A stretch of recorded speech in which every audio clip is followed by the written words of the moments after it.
Olá, boa tarde, boa noite, eu sou o jornalista Cefas Carvalho e estamos começando mais uma edição do programa Conversa de Botequim.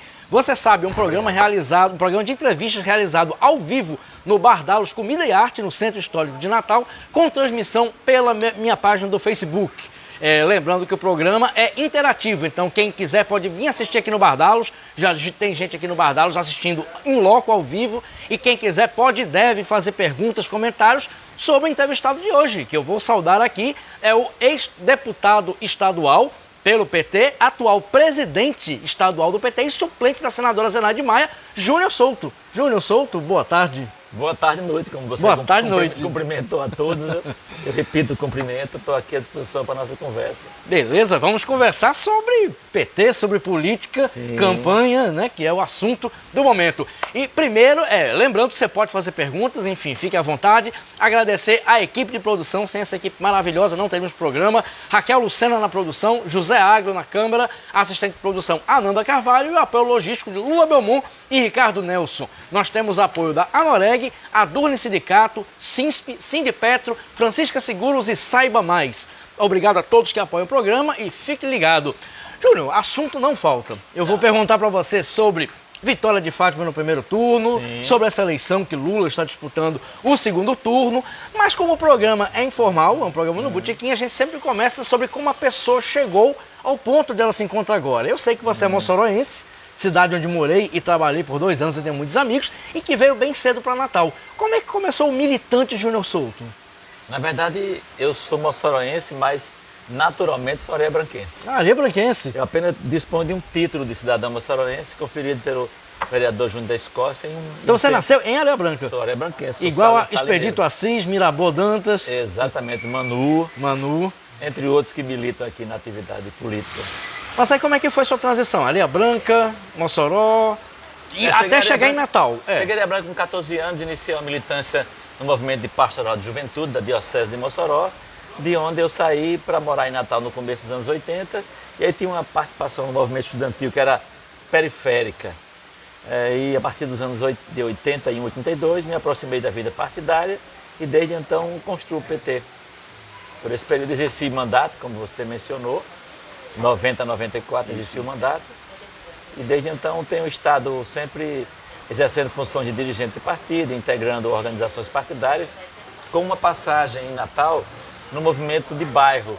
Nós organizávamos um jornal no Conjunto Pirangi, chamado Olho Vivo, fazíamos uma atividade muito legal com a comunidade, de mobilizar, de discutir os assuntos da comunidade. Uma época em que esse movimento teve expressão em Natal e foi uma passagem.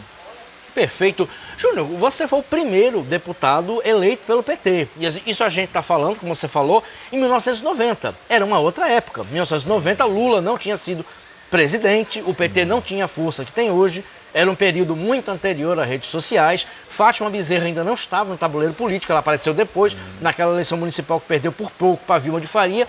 Como era o PT naquela época que você foi eleito e o que é que você guarda daquela campanha, da sua eleição, Júnior? Eu exerci uma experiência riquíssima, ela me enriqueceu bastante, mas não haviam redes sociais ainda, efetivamente, e foi um mandato muito cerceado, porque a expectativa que existia em relação ao nosso mandato, ela produziu no primeiro momento uma turbulência muito grande, porque a primeira entrevista que dei, eu anunciei para a sociedade que eu iria tomar a iniciativa para acabar com a aposentadoria dos deputados.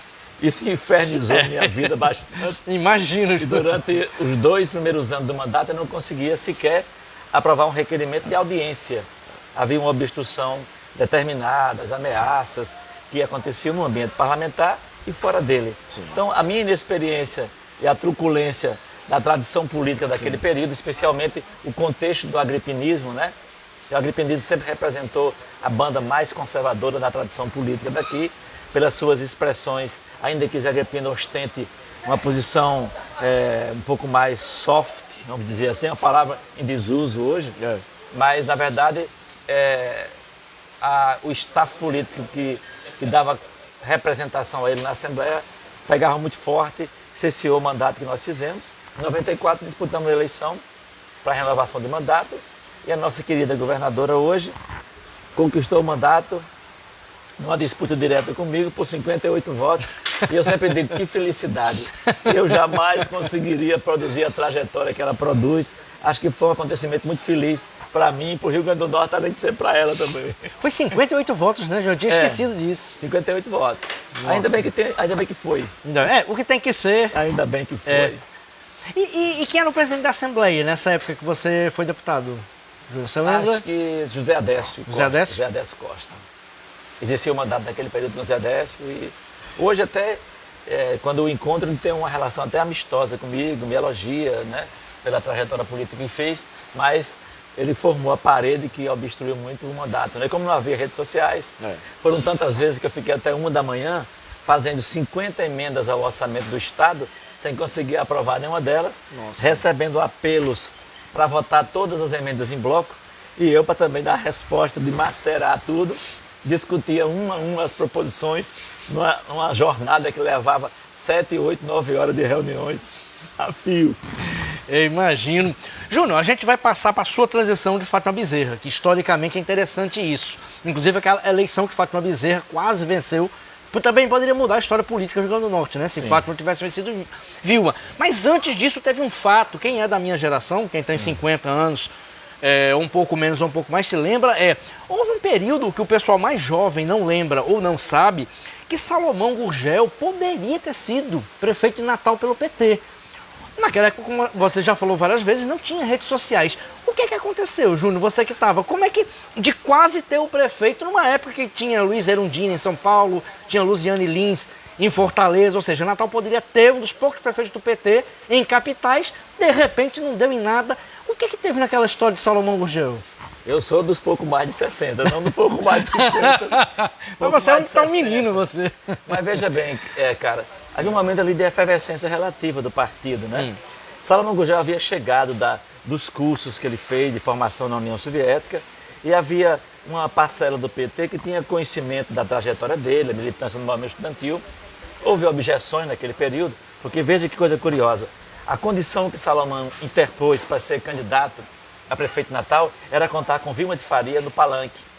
E houve uma objeção brutal do PT.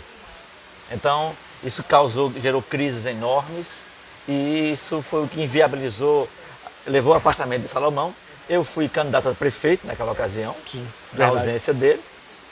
Uma campanha sofrível, fazendo materiais gráficos em serigrafia, parecia uma coisa feita a carvão, parecia um impresso a carvão, nos anos 90. E muitas vezes usava o papel usado da gráfica da universidade. Nós íamos para lá buscar papéis usados da universidade para imprimir o verso em serigrafia para fazer uma campanha que nos levou a uma votação bastante inexpressiva, porque havia claros sinais que a sociedade queria eleger o PT com Salomão. Mas a gente, ao romper a aliança, a gente fragilizou muito o projeto político. E a ironia, né? Essa objeção ao conceito de aliança, nessa época a gente sofria para fazer essa elaboração, para ampliar as alianças. E nesse período, nós fizemos uma aliança na Assembleia Legislativa. Leonardo Arruda foi presidente da Assembleia. Isso. E nós fizemos uma aliança com ele, puramente parlamentar. O irônico, Cefa, é que eu sofri menção de censura do PT. Porque fiz uma aliança com o Leonardo, que era do PDT. Nossa Senhora! Logo no mandato seguinte, Leonardo virou um parceiro extraordinário. E hoje o PT é aliado de Júlia Arruda, que filha dele, que é do PCdoB. Mas Leonardo virou um parceiro de Fátima. Sim, sempre. Na gestão seguinte, inclusive, foi uma condição importante para que o mandato de Fátima ganhasse visibilidade depois do que eu exerci. Porque ao invés de obstrução, Fátima, com 1 mês e meio de mandato, estava fazendo audiências públicas. Isso. E Leonardo era o presidente. E havia um segmento do PT que achava que era um absurdo, que eu era um reformista, um social-democrata, que estava comprometendo a imagem do PT. Mas são histórias que a gente tem. Isso, e tem muitas histórias. A eleição de 92, Henrique Alves era o favorito e ganhou Aldo Tinoco, que ninguém conhecia, com o apoio de Vilma, e realmente parecia que Natal estava numa guinada esquerda naquela época. A eleição seguinte, que é a 96, foi aquela de Fátima contra Vilma, que Vilma venceu. Qual é a sua percepção? Porque eu lembro que na época eu era jornalista, mas não trabalhava diretamente com política. Mas eu trabalhava com cidade, na editoria de cidades. Mas eu lembro que na reta final, pelo que os jornalistas sabiam, os Alves, a Luísa ainda estava vivo, os Alves tentaram apoiar a Fátima. E o PT recusou o apoio dos Alves, em consequência, poucas semanas depois, Vilma ganhou. Qual a sua recordação daquilo? Primeiro eu quero apontar que havia uma disputa que nós imaginávamos, talvez nem fosse o real, Sim. que nós estávamos disputando a hegemonia política na capital com Vilma. E nós sofremos recorrente derrota no enfrentamento com Vilma, Sim. até que a gente tenha feito aliança para a disputa que faria em seguir. Na verdade, o que você está colocando aí é fato.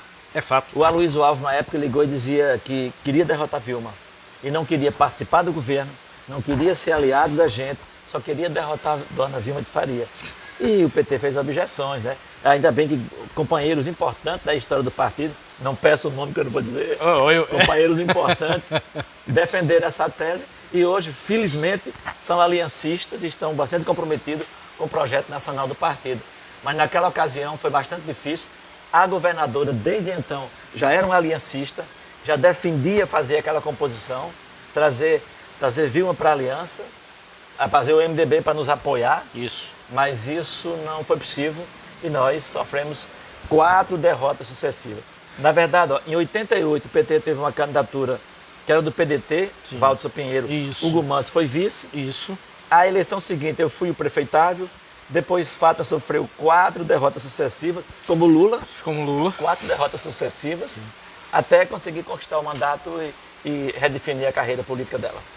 Nossa, ironicamente o vice eleito de Fátima Bezerra é Walter Alves, que também teve uma objeção inicial, né, do partido. Fala um pouquinho sobre isso, eu vou fazer uma quebra na linha do tempo para a gente falar. Aqui mesmo, nessa mesa, em setembro de 2021, a primeira entrevistada, Natália Bonavides, falou aqui em alto e bom som, que a equipe toda se lembra, que era totalmente contra a presença de Walter Alves na chapa. Naquela época parecia que havia um conflito interno do PT. Como é que vocês administraram isso de forma... A própria Natália depois fez campanha, claro, para Carlos Eduardo e comemorou junto com Fátima e Walter Alves. Mas como é que foi essa questão agora de Walter Alves e dessa aliança com os Alves depois de tanto tempo, Júnior? Mas o debate de aliança no PT foi um debate difícil, duro, prolongado, até produzir uma maioria capaz de orientar o partido a partir de 2002. E companheiros importantes romperam com o PT em 2002, quando nós lançamos Carta ao Povo Brasileiro, que era a confirmação de uma perspectiva de aliança, que nós precisávamos construir aliança com o campo democrático para fazer avançar o processo político. Eu acho que a realidade de hoje nos mostra que nós temos provavelmente total razão em fazer isso, porque hoje, diante da emergência, da experiência do fascismo no Brasil, a gente recupera o sentido e o acerto que foi pensar as alianças desde então para um processo de acúmulo político para construir uma alternativa democrática para o Brasil, né? O Brasil todo passado colonial e as contradições que o capitalismo tardio brasileiro produz gera uma dificuldade muito grande de você afirmar um projeto político e programático avançado, porque ele é mais, ou em boa medida, um desejo e uma afirmação que não conecta com a vontade popular, né? Com o pensamento médio brasileiro. Perfeito. Eu toquei no assunto Walter Alves, mas eu vou voltar à linha temporal, né, que estava interessante, acho que quem está assistindo está gostando. Júnior, um paradoxo. Ao mesmo tempo que Fátima teve 4 derrotas seguidas, uma delas até bastante cruel, contra Micarla de Souza, que ela perdeu, Micarla venceu no primeiro turno, Fátima tendo apoio de Vilma e do MDB, e do PMDB dos Alves.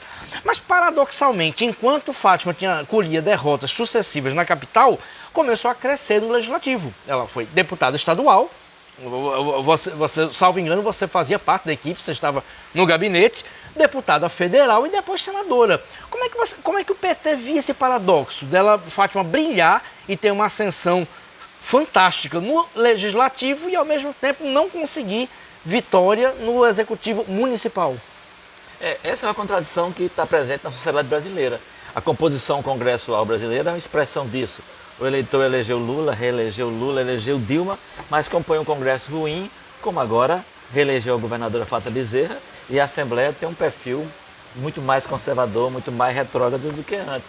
Essa contradição ela é nossa em alguma medida, mas é uma contradição da realidade social brasileira, né? A sociedade consegue, pela sua precariedade material, pela sobrevivência, ela consegue desconectar os votos majoritários da lógica da troca do voto proporcional em boa medida, né? Há uma lógica de troca, de subordinação ao jogo da política, do financiamento, e isso produz essa coisa paradoxal na realidade brasileira de às vezes não, de fato afirmar um projeto que tem uma concepção democrática e de avanço social, como foi a eleição de Lula em 2002, mas ao mesmo tempo manter um parlamento conservador. Eu acho que isso é a prova de que o capitalismo tardio brasileiro produz efeitos muito deletérios para o avanço social, muito difíceis. Mas, Júnior, no caso específico de Fátima, a gente pode dizer que Natal é uma cidade, Natal especificamente, e Parnamirim, que é quase um anexo de Natal com uma tradição militarizada e evangélica. Natal é uma cidade conservadora? É o que atrapalha Fátima? Seridó, o Oeste, por exemplo, são menos conservadores? Se a gente for conversar sobre isso, vai precisar de um tempo que a gente não tem aqui, né? Porque eu acho que a formação econômica do Rio Grande do Norte explica em boa medida isso, né?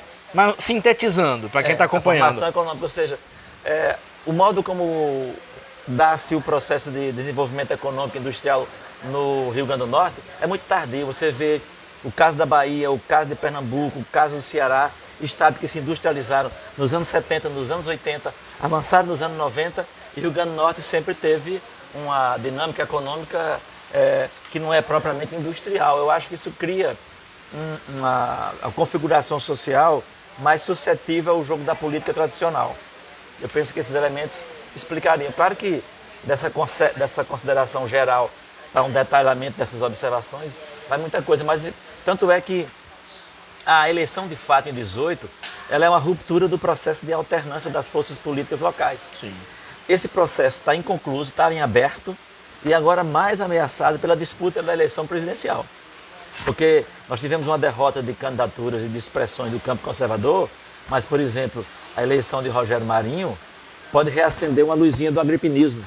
Exatamente. Que estava a meia distância da campanha, agora volta. A Agripina estava sumida e está dando entrevista agora todo dia. Exatamente. Já está pensando em 2026, né?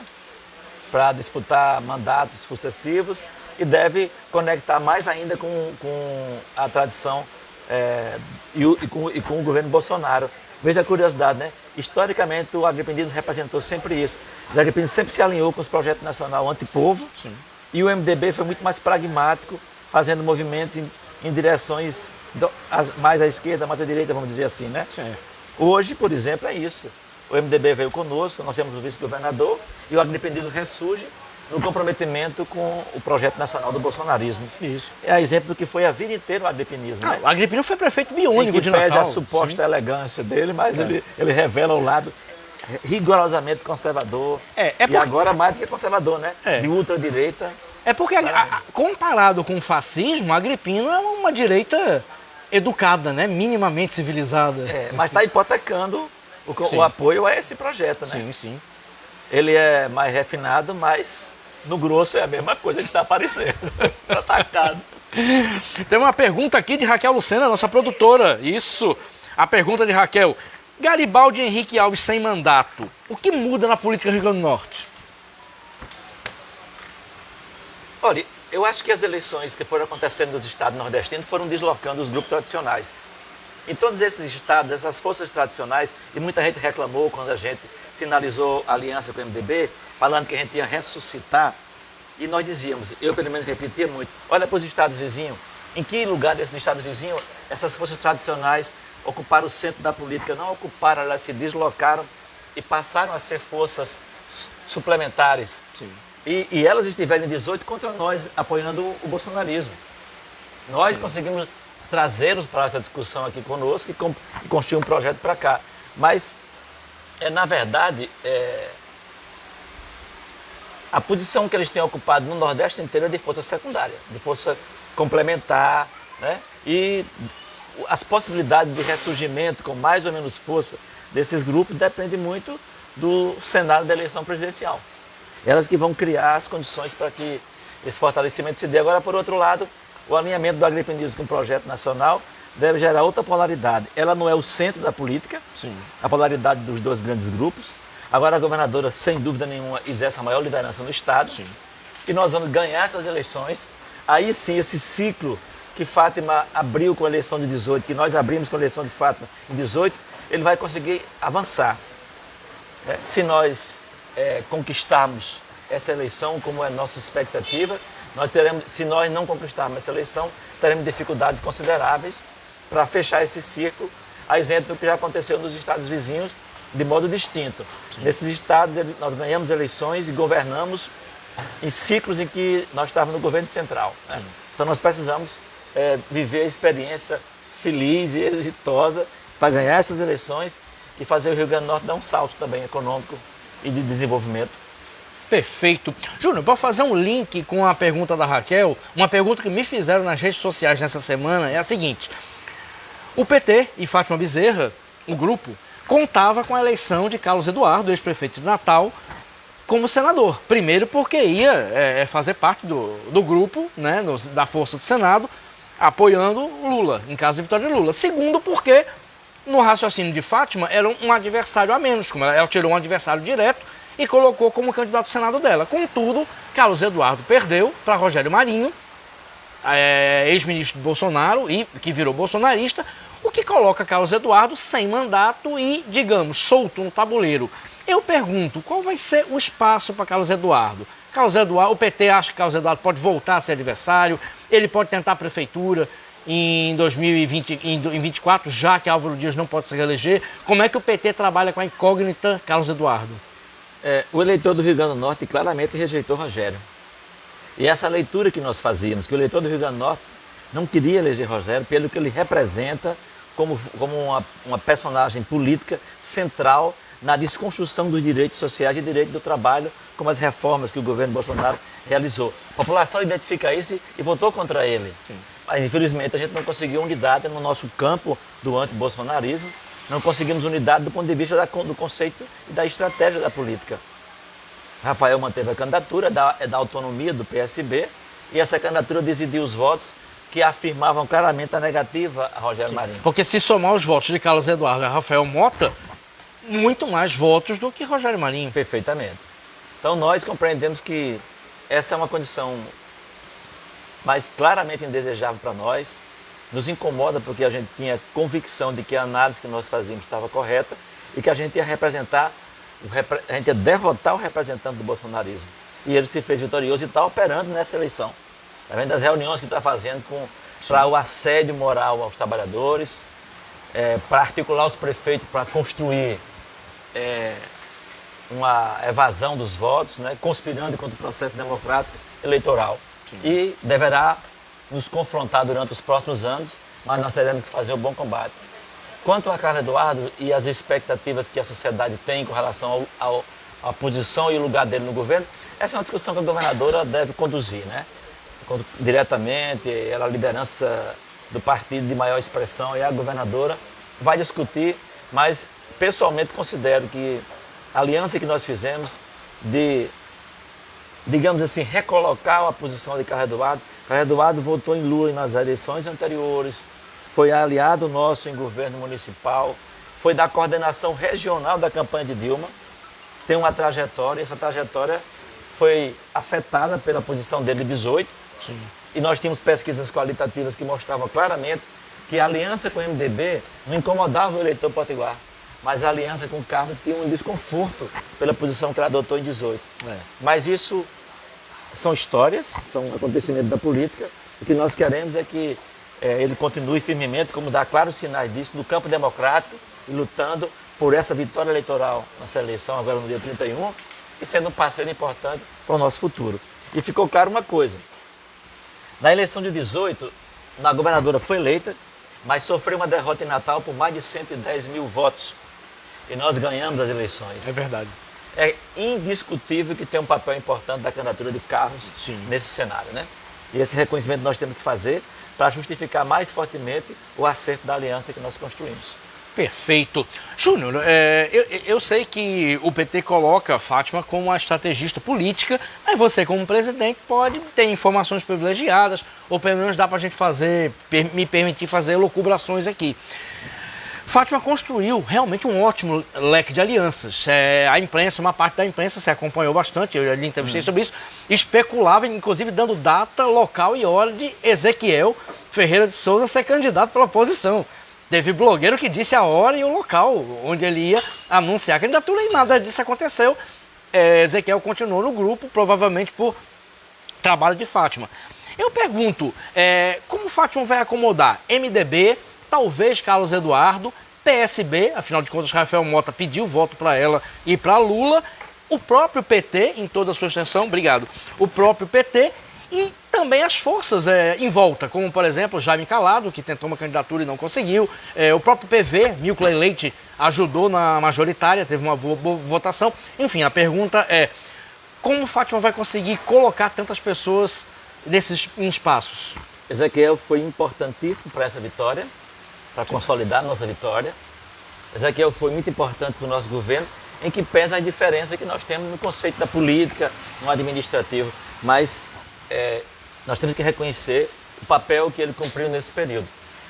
Se nós vamos ter definições nesse campo, elas terão que ser tratadas pela governadora, é ela quem vai, né, dar direcionamento para isso, né? Nós queremos confirmar a eleição de Lula e, ao fazê-lo, as condições para a gente trabalhar essa composição vão ser mais favoráveis, né? Sim. Então nós precisamos confirmar essa eleição, amplia, mas de qualquer sorte são nossos aliados para o futuro governo e a governadora saberá, como tem feito, mediar os interesses e definir um projeto comum para os próximos 4 anos. De que modo ela que vai dar o tom. Porque é muita gente para colocar em espaços, né? É muita gente. E realmente, em caso de vitória de Lula, abre espaços federais, né? Tem isso. Vamos lá, comentários aqui. Brito Silva, um dos maiores chargistas do Rio Grande do Norte. Abração, Britinho, com quem trabalhei em Mossoró. Brito diz, Agripino é filhote da ditadura. Naturalmente ele apoiaria Bolsonaro. É isso mesmo, né? Para quem não lembra, o início da carreira política de Agripino foi como biônico. Foi, prefeito biônico foi de Natal. conspirado contra o processo eleitoral e democrático. Isso. Ele foi entronizado pelas forças do atraso e desde então ele é representação disso, né? Em que pesa o refinamento dele. E ele venceu a eleição de 82, que foi a primeira durante o regime militar, para governo estadual, por causa do voto Camarão. Porque Aloysio era para ter vencido aquela eleição. Exatamente. Né? Então, concordo com a observação. Agripino tem um histórico disso. Uma pergunta de Cláudio Negrão, que está aqui. Cláudio Negrão, que é do PT do Rio de Janeiro, mas é santista. Torce pelo Santos, inclusive eu torço pelo São Paulo. A gente não pode se estender muito sobre futebol, que não temos bons motivos para isso. Cláudio Negrão pergunta, ou comenta. Pergunta. Com a sua experiência na política, Júnior, você crê que essa polarização vai permanecer nas eleições do Executivo? Exemplo, Prefeitura de Natal daqui a 2 anos. Teremos polarização? Eu acho que o que emergiu no Brasil nesse período não passa tão cedo como não passa em nenhuma nação do mundo, né? Não são os elementos apenas econômicos que explicam essa dificuldade. Sim. Se a gente comparar os indicadores sociais de quando houve a interdição do governo Dilma com os de agora são imensamente mais graves. E as reações sociais não são, porque existem outros elementos. Eu tenho feito afirmações aqui, talvez não seja o lugar para isso, mas dizendo que nós estamos discutindo aqui coisas da ancestralidade. Muito antes do capitalismo se formar, os elementos que estão sendo evocados pela emergência do fascismo são esses elementos que estão sendo trazidos para a cena.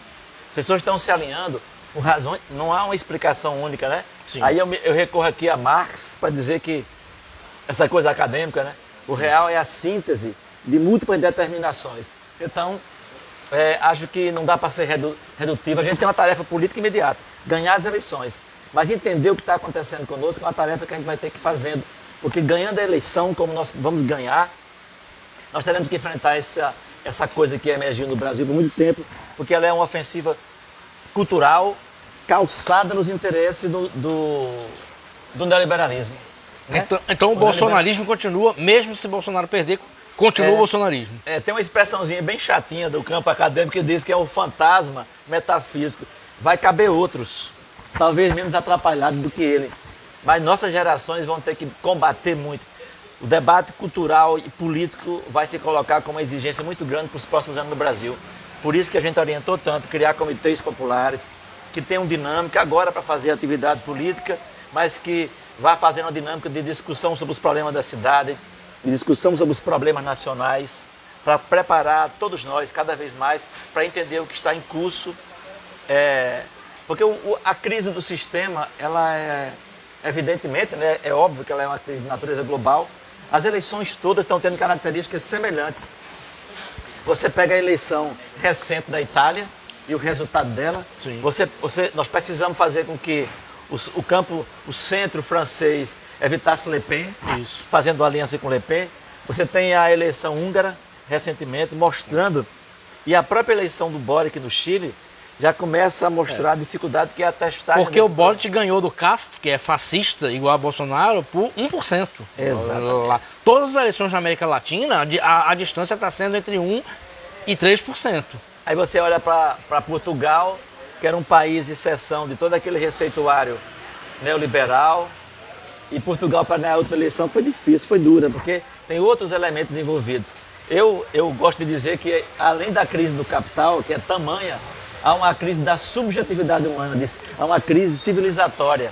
Sim. E ela coloca aqui, eu sempre digo isso com todo cuidado, os elementos religiosos.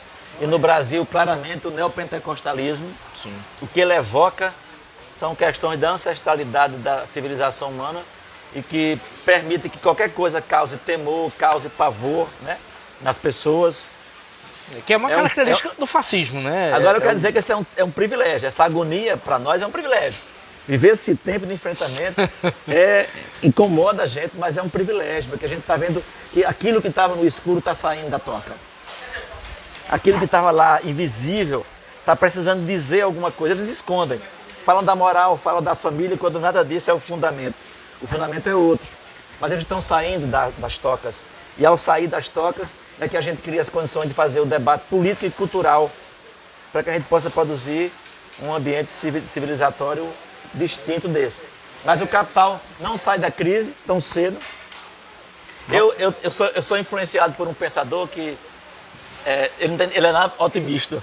Ele diz assim, no futuro não muito distante, os austríacos, os nobres austríacos, vão se agredir em praça pública. Aí eu fui ver sobre a Áustria. 1000 anos antes de Cristo, a Áustria tinha comércio, tinha um sistema de peso, um sistema contábil 1000 antes de Cristo. Nossa. E se Robert Koch, que é um alemão que morreu agora há uns 7 ou 8 anos, se ele está dizendo que no futuro não muito distante, os austríacos vão se agredir, certamente que a gente vai fazer coisa muito mais requintada do que isso no Brasil. Com certeza. Quem quiser fazer pergunta, pode fazer pergunta. Júnior Souto está aproveitando a entrevista para dar uma aula aqui. E pode fazer a resposta também logo. Isso, também pode. Ah, pera aí, tem pergunta aqui. Tem um monte de gente bacana aqui, aos pouquinhos eu vou dizendo. Professora do Carmo aqui, sempre presente. Natália Chagas, professora e escritora mineira aqui. Aos pouquinhos eu vou dizendo todo mundo aqui. Tem uma pessoa que eu acho que você conhece levemente, está fazendo uma pergunta. Não sei se você conhece Expedito Assis. É de Areia Branca. Expedito Assis, grande amigo nosso, está perguntando qual a sua opinião. Na verdade, a pergunta é assim, homenzinho, qual a sua opinião sobre polarização? É a mesma pergunta do Cláudio, eu acho. Levando em conta as mentiras e manipulações e o poder econômico do governo.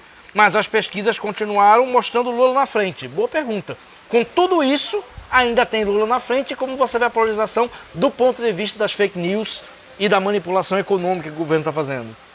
O avanço que eles fizeram naquela fase final do primeiro turno produziu uma alteração do ambiente das emoções. Sim. E em seguida essas emoções afetadas produziram uma alteração nos números das eleições.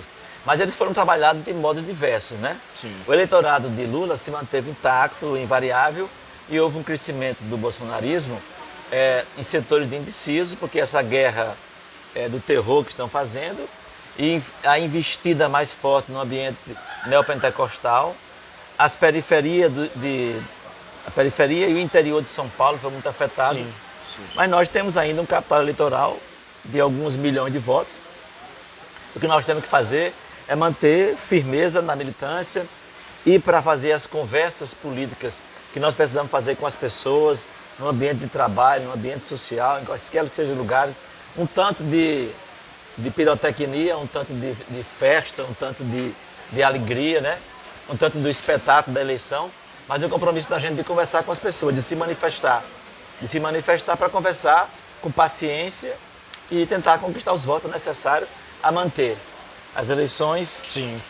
E conquistar aí 4, 5 milhões de votos, para mim estaria de bom tamanho para ganhar essas eleições. Tomara. Lembrando que você pode e deve fazer perguntas. Pergunta aqui, o Bardalo está bacana aqui. entrou aqui, não sei onde está, Dorian Lima, que já foi presidente da Samba, Sociedade dos Amigos do Beco da Lama, um dos maiores produtores culturais do Norte. Abraço, Dorian. Dorian tá por aqui. Chegaram aqui também a advogada e suplente de vereadora Aline Juliette, acho que você conhece. Aline Juliette. Júnior Souza. Aline Juliette já foi entrevistada aqui e o empresário Carlos Eduardo Fernandes Amorim aqui presente com a gente. Um abraço, aos pouquinhos eu vou dizendo aqui, todo mundo que está aqui. Deixa eu aproveitar a presença de Juliette aqui para fazer uma pergunta para você, que eu fiz para ela e Juliette fiz para... Está inspirando a pergunta? Tá inspirando a pergunta, sim. Júnior, eu passei muitos anos cobrindo a Câmara Municipal de Natal e os vereadores eram Júnior Rodoviário, Fernando Lucena, Hugo Manso, todos meus amigos, pessoas queridas e meus amigos. No entanto, de uns anos para cá, eles foram substituídos por Brisa Braque, Divaneide Cunha. Então, mudou e temos a Aline Juliette como suplente Mais vereadora. 2 semanas a Aline estava lá também. Você sabe coisas que eu não sei, então. Informações privilegiadas soltadas aqui, enfim. Então, assim, mudou o PT, que colocou homens cinquentões para fora da Câmara e colocou mulheres jovens, que é o caso de Brisa, é o caso de Diva. A própria Natália, anos antes. Natália começou como vereadora. Mudou o PT internamente, mudaram os quadros do PT ou mudou o eleitor de Natal? Tudo muda todo o tempo. Eu acho que houve mudança no partido, mudança no eleitorado e especialmente nas representações dos campos de esquerda e democrata. Sim. E de fato, nesse ambiente houve mudança significativa. O PT já tem hoje, tinha 2 parlamentares e 2 parlamentares de interior, um de Mossoró e um do Siridó. E agora nós tivemos mais uma ampliação. Olha aqui, Júnior. Gosta de queijo milanesa? Eu tô ficando velho, estou evitando comer queijo. Certo. Então, assim, acho que há uma redefinição dessa representação no campo da esquerda democrática, evidentemente. Sim. Até em termos das personagens que estão sendo elevadas a essa condição, como em termos das quantidades de votos, né? Claro que esse elemento de quantidade de votos se explica também pelo financiamento eleitoral, que andou assim de modo geométrico, aumentou geometricamente. Os recursos são muito maiores e produzem campanhas muito mais poderosas. Obrigado. Mas, de fato, há uma alteração substancial. E há mudanças e nós estamos muito felizes com isso. Além de serem jovens, são as mulheres que estão protagonizando mais. Exatamente. E, aliás, nesse segundo turno, as ações da gente é só olhar as imagens. As mulheres protagonizam, dominam a cena, resistem com alegria, com disposição, com coragem. São as mais corajosas que nós temos, são as nossas mulheres. Perfeito. Estão enfrentando o fascismo legal. Perfeito. Júnior, agora vamos conversar sobre a Assembleia Legislativa. Eu lembro que antes da eleição, eu fiz com você umas 2 matérias do Saiba Mais sobre a nominata da federação, sobre possibilidades. E eu recordo que havia um temor no PT, a gente conversou isso também tomando café, havia um temor no PT de que a federação com PCdoB e principalmente PV, que tinha deputado já forte com mandato, poderia criar uma situação da qual, saindo eleitos 6, 7 ou 5, fossem eleitos os do PV e os do PT ficassem para trás. Abertas as urnas eletrônicas, viu-se que não. Francisco e do PT e Isolda conseguiram ótimas votações e Divaneide foi eleita, de maneira que o temor inicial do PT de não ter nenhum deputado ou ter 1 ou 2 triscando, acabou que ficou 3 deputados. O que aconteceu na reta final? O que aconteceu na avaliação de vocês que o que parecia ser uma pequena tragédia acabou virando um fato bom? O resultado foi acima das expectativas. Sim. Antes a gente imaginava fazer uma chapa com todos os lugares ocupados e não havia perspectiva de federação. Quando federou, a gente entendeu que devíamos acolher aquela proposição por causa do projeto nacional. Sim. Né? Só que o desenvolvimento da campanha veio com muitas preocupações, porque haviam 4 mandatários. Mas o resultado foi esse, extraordinário, que trouxe, além dos 2 mandatários que nós temos, o companheiro Divaneide, um mandato com resultado assim, com uma construção política muito, muito interessante para nós e nós estamos muito felizes com esse resultado. Um resultado muito interessante. A eleição passada a gente fez um avanço, essa agora acumulou um pouco mais e seria desejável que nós tivéssemos conquistado mais um para que Vivaldo Costa, que é um aliado, pudesse estar aqui conosco. Isso. e apoiar o nosso governo. Infelizmente não se fez essa possibilidade. Nós estamos felizes, o PT entrou. Teria sido muito interessante se elegêssemos mais e uma candidatura, uma expressão como Júlia Arruda pudesse ter entrado. E nós tivemos essa infelicidade também de não elegê-la. Mas o resultado foi bom. Foi bom. Para o PT foi acima das expectativas, porque eu conversava com pessoas do PT, né? Assim, nunca se falava em 3 eleitos desde o PT. Chico teve 21 mil votos na eleição última, passou de 50. Isoura teve 31, passou de 50. Não foram crescimentos eleitorais. Perfeito. E uma pergunta aqui do Marcos Alvarenga, sempre presente aqui, grande Marcos. O que explica que São Paulo, um dos PIBs maiores do Brasil, elegerem os mais esdrúxulos políticos? Então riqueza não bate, entre aspas, com politização, enquanto o RN possui um nível político muito mais social. Boa pergunta. Por que São Paulo, por exemplo, o Rio Grande do Norte consegue reconhecer, como acabamos de falar, o trabalho de Isolda, trabalhos progressistas, e São Paulo, que com um PIB desses, elege quem elege e está colocando Tarcísio na liderança. Mas tem que olhar a escala de tempo. Nos anos 80, a gente trabalhava imensamente aqui, se matava na militância e não elegia ninguém. E São Paulo elegia as bancadas. Esse efeito no Rio Grande do Norte é exemplo do efeito nordestino. A ação do governo Lula criou um público para dialogar e para responder às nossas demandas, né? Sim. Então, por isso, a gente consegue esses resultados. E o recrudescimento da crise e o fortalecimento do neopentecostalismo no interior, na periferia paulista, o comprometimento cada vez maior de parcela do empresariado no financiamento paralelo das campanhas. Eu acho que essas coisas são alguns dos elementos, eu acho que não são suficientes para explicar isso, mas eu creio que os nossos resultados, comparativamente, hoje, eles são expressão da força que o aparato estatal teve sob nossa governança para produzir benefícios sociais e criar um público para esse diálogo. Perfeito! Você que está nos assistindo, a gente está entrando já no terço final de programa, dá tempo ainda de perguntar, de comentar. Pode dar pitaco também, né, Júnior? Opinar aqui, discordar de alguma coisa dita. Principalmente discordar. Você é um democrata completo. Júnior, deixa eu fazer uma pergunta que um jornalista amigo meu e seu pediu para fazer, mas pediu para não dizer o nome dele, mas é uma pergunta interessante que eu vou lhe passar. Volta secreta e a pergunta pode ser também. Pode ser secreta também, né? Mas no Facebook não tem jeito, tem que ser, não pode ser secreta não.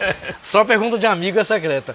A pergunta é a seguinte, Júnior, o PT trabalha com a ideia de que é muito provável que Fátima, bem avaliada como já foi e deve continuar, saia em 2026, abdique, renuncie para ir para o Senado, com uma eleição muito provável para o Senado, e deixa o governo para Walter Alves? O PT trabalha com isso? Nós estamos pensando em ganhar as eleições presidenciais para presidente da República. Saiu pela tangente. Esse assunto é um assunto lá para frente. Outra tangente. É cedo. É muito cedo. Para discutir, ter uma posição clara quanto a isso. Mas nós temos que pensar. Nós temos que construir a vitória eleitoral de Lula. Eu acho que vai fazer uma alteração significativa no ciclo da política potiguar, né? Então, nós só encerraremos o ciclo ainda fechado com essa vitória. Sim. Né?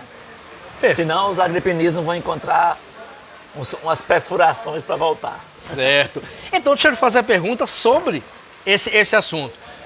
Você é conhecido por ser cerebral, você era afoito no passado, como você contou, mas há muito tempo você é cerebral, você é da linha do PT cerebral. Eu lhe pergunto, a gente percebe nas redes sociais, Júnior, um misto da militância do PT. Às vezes parece que a vitória de Lula já está certa e às vezes a militância parece reconhecer uma derrota, ou seja, a gente não vê muito meio termo. Eu lhe pergunto, você internamente, você deve ter informações privilegiadas, que não precisa dizer aqui, mas de maneira geral, como militante, como presidente do PT, essa diferença das pesquisas entre Lula e Bolsonaro dão uma certeza, uma confiança da vitória?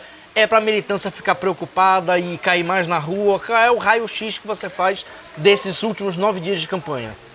Eu acho que a militância do PT e da esquerda em geral deveria, eu acho que sempre que tiver que se deparar com fatos da atualidade, procurar compreender a natureza da disputa que está em curso. Ela cria um ambiente de instabilidade. Se você olhar articulistas brasileiros nos últimos 2, 3 anos, O que nós temos visto de erro, de avaliação. Por exemplo, há 4 anos atrás, Lula era inviável para grande parte dos articulistas do mundo acadêmico, inviabilizado como o próprio PT. Isso se mostrou... Né? Tinha artigos dizendo, Lula morreu.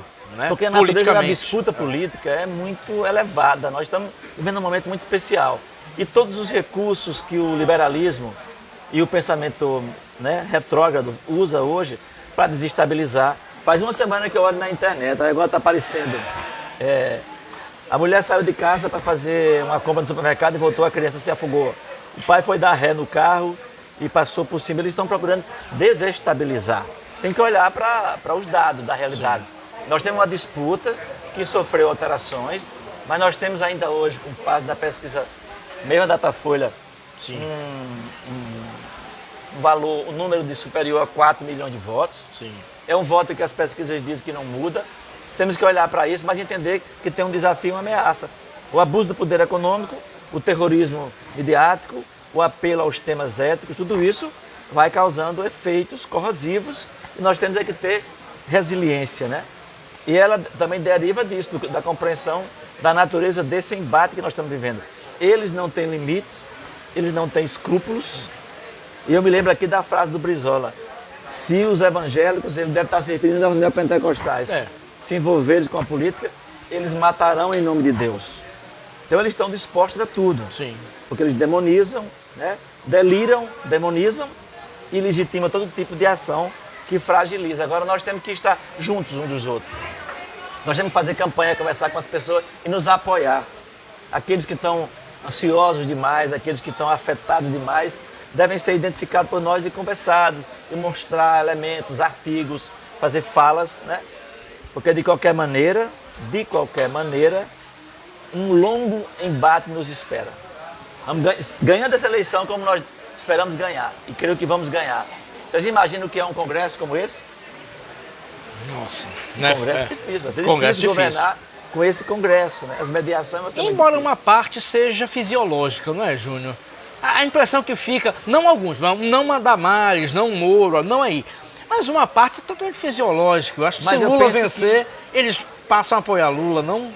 Eu acho que tem uma parte fisiológica muito expressiva, mas eu acho que o componente ideológico de segmentos do setor evangélico da pentecostal, não. Sim.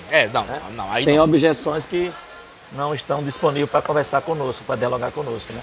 Eu acho que é um congresso mais difícil, desse ponto de vista. Eu acho que a fisiologia vai continuar predominando, mas eu acho que a polaridade ideológica vai dominar o próximo congresso. Vamos ganhar essa eleição, vai ter pauta-bomba todo dia. Vai ter trava todo dia. Vai. Se não tiver rua, nós precisamos de rua, de mobilização. Os nossos comitês populares precisam ter vida intensa, para reunir, para debater, para discutir, para mobilizar e para interagir com as ações de rua. Sem ruas, a gente ganha essa eleição e vamos ficar engessados pela força desse poder. Concordo. E considerando outra coisa, né? O cenário futuro de uma Europa recessiva. Sim. O PIB do Brasil de agosto cresceu menos 1,2%. Nós caminhamos para um cenário de recessão econômica. Já está afetando, inclusive, a economia mais sólida da Europa, que é a Alemanha. Sim. Os problemas que a China vem enfrentando com a redução do seu crescimento e o investimento que os interesses da OTAN fazem hoje para que a Índia passe a disputar esses mercados, isso cria mudanças em escala no comércio mundial. Nós deveremos ter turbulência, dificuldades na própria economia para pensar, não vai ser rapidamente, vamos ganhar essa eleição e nós teremos um ambiente das commodities favoráveis. Não é exatamente assim. O mundo está mais desestabilizado, a crise econômica é mais evidente e a gente vai ter grande desafio. Militância, combatividade, rua e esforço para entender como o jogo está sendo jogado. Perfeito. E tem aqui uma pergunta de Brito Silva, grande Britinho. Bolsonaro quis...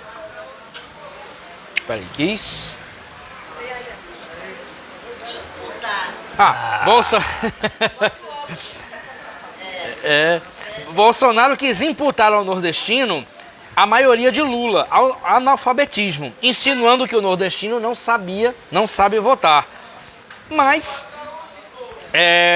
o povo é consciente e político, porque vota para além das questões da hora. naturalmente pensando numa realidade atual e futura, ou não? Ele pergunta como você vê essa questão do voto nordestino. Não é como a gente de esquerda acha que esse voto teria uma orientação de uma identificação programática. Não é exatamente isso. Claro que a parcela nos grandes centros urbanos nordestinos, identificação programática. Mas o eleitor nordestino, e é bom que seja assim, porque nós somos o território da resistência, ele é também o beneficiário das políticas de governo. Sim. Ele passou a ter casa, ele passou a ter luz no seu lugar mais recôndito, ele teve o seu salário mínimo elevado em 47%, ele teve acesso do seu filho à universidade. Todos esses programas é a força da ação do Estado, né? Não é necessariamente esse elemento ideológico que polariza.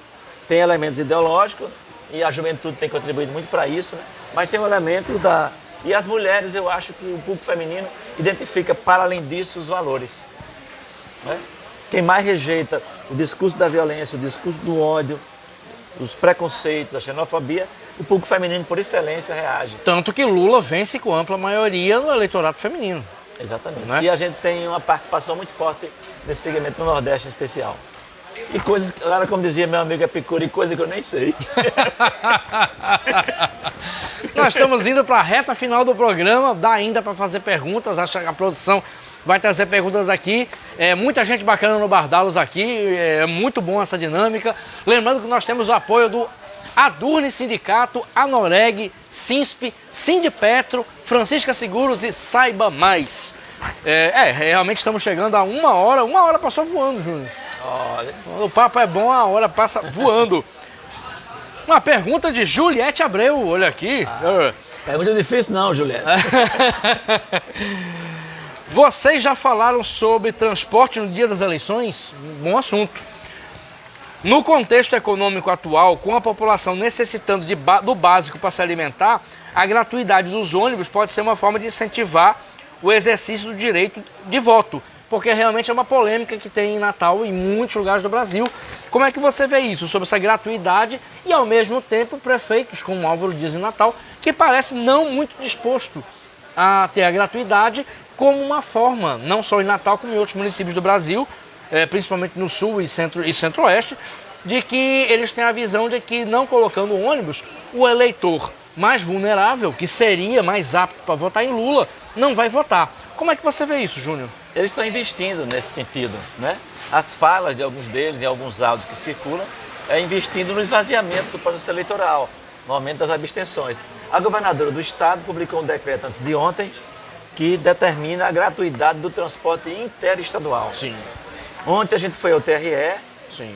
a Natália Bonavides fez uma representação, estivemos lá acompanhando ela, a coordenação de campanha e a nossa assistência jurídica, para pedir ao TRE para fazer valer a decisão do ministro do STF sobre essa questão. Então, além da gratuidade do transporte interestadual, eles aceitaram a ideia de recomendar a todos os juízes eleitorais requisitar dos municípios essas frotas para o transporte municipal e a apresentação prévia dos roteiros para evitar manipulações e usos indevidos, né? Então nós estamos atacando nas duas frentes, o transporte municipal com a requisição das frotas e o transporte intermunicipal com a gratuidade determinada pela governadora por decreto que fará o devido ressarcimento das empresas. Bastando apenas que o eleitor apresente o seu título, que mostra a zona eleitoral onde ele está se destinando. Sim. E ele vai ter a isenção do pagamento da passagem. Bem lembrado então não deixe de votar. Bom conclamar as pessoas a votarem, né? É um direito da pessoa votar. E se ela não votar, ela não pode depois reclamar dos políticos, não é isso? Importante que além de você votar, você saia de casa e procure estimular que outros votem e que votem no 13. Bem, chegamos a uma hora de conversa, só tenho a agradecer. Uma hora aqui de papo, você que pegou na metade ou pegou agora, é só voltar lá no Facebook, tá lá, você assiste a entrevista toda com Júnior Souto, presidente estadual do PT, suplente da senadora Zenaide Mandia e que historicamente foi o primeiro deputado estadual do PT no Rio Grande do Norte em 1990. Júnior Souto, muito obrigado pela entrevista, foi um prazer tê-lo aqui. Obrigado, eu te agradeço. Eu que agradeço. E obrigado a você. Lembrando, agradecer a equipe. Raquel Lucena na produção, José Agro na câmara, Ananda Carvalho, assistente de produção, e o apoio logístico, como sempre, de Lula Belmont e Ricardo Nelson. Obrigado a todo mundo que veio ao Bardalos. Uma dinâmica muito bacana, você que acompanhou e comentou também. E a todos, uma boa sexta-feira, um bom final de semana e até o próximo Conversa de Botequim. E não acredita em quem mente.